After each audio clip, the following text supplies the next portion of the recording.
जय श्री कृष्णा। आइए सुनते हैं जया एकादशी की व्रत कथा। स्वर्गलोक में एक बार इंद्र की सभा में भय उत्सव का आयोजन हो रहा था। देवता, ऋषि, मुनि और गंधर्व इस दिव्य आयोजन में सम्मिलित थे। पूरे सभागार में संगीत और नृत्य की मधुर लहरियां गूंज रही थी। गंधर्व कन्याएं और गंधर्व बड़े उल्लास के साथ नृत्य और गायन कर रहे थे। उन्हीं में से एक थी रूपवती पुण्यवती, जिसकी मोहक नृत्य मुद्राएं सबका मन मोह ले रही थी। वही गंधर्व माल्यवान अपनी सुरीली वाणी से सभा को मंत्रमुग्ध कर रहा था। इसी बीच एक अनहोनी घट गई।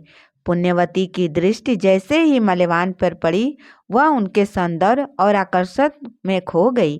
भावनाओं के प्रभाव में बहकर वह अपनी नृत्य लय से भटक गई। उधर माल्यवान भी उसकी सौंदर्य छटा में ऐसा खोया कि उसका गायन बेसुरे स्वरों में बदल गया।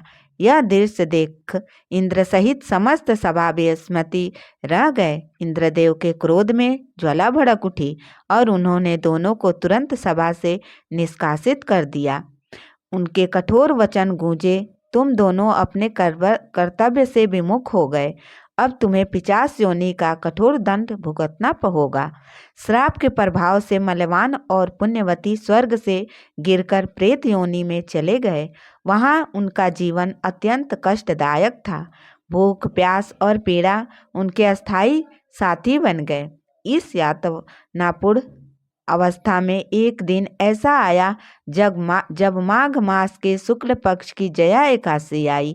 संयोग से उस दिन उन्होंने अन्न का सेवन नहीं किया और केवल फलाहार किया।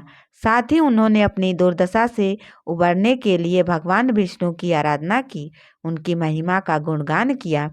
उनकी श्रद्धा और भक्ति से प्रसन्न होकर स्वयं हरि प्रकट हुए और बोले, तुम दोनों ने अज्ञानवश भले ही अपना कर्तव्य भंग किया, लेकिन मेरी भक्ति से अब तुम मुक्त हो गए हो। जया एकादशी के पुण्य प्रभाव से तुम्हारी प्रेत योनि समाप्त होती है। भगवान विष्णु के आशीर्वाद से दोनों को पुण्य सुंदर दिव्य शरीर प्राप्त हुआ और वे स्वर्ग लोक लौट आए। जब वे इंद्र की सभा में पहुंचे तो इंद्र चकित रह गए। उन्होंने पूछा, तुम दोनों इस योनि से कैसे मुक्त हुए? तब माल्यवान ने उत्तर दिया, हे देवराज, हम दोनों ने जया एकादशी का व्रत रखा और भगवान विष्णु की कृपा से हमें 50 योनि से मुक्ति मिली। इस कथा से यह सिद्ध होता है कि जो भी श्रद्धालु सच्चे मन से जया एकादशी का व्रत करता है, वह समस्त पापों से मुक्त होकर मोक्ष प्राप्त करता है। भगवान की कृपा से उनके समस्त कष्ट दूर हो जाते हैं और वह जीवन मरण के बंधनों से छुटकर परम आनंद को प्राप्त करता है। हम आशा करते हैं कि हमारे द्वारा एकादशी व्रत कथा का आपको पसंद आया होगा। तो चैनल को लाइक और सब्सक्राइब